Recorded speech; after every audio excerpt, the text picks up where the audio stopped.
This is my 1989 Toyota 4Runner.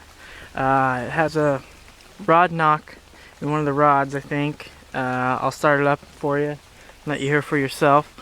It's only at certain RPMs that it does this, so I don't quite know the diagnosis. Hopefully one of you guys can do that for me.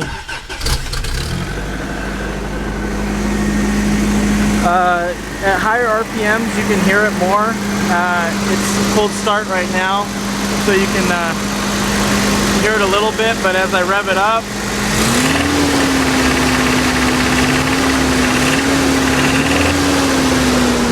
you can hear it more.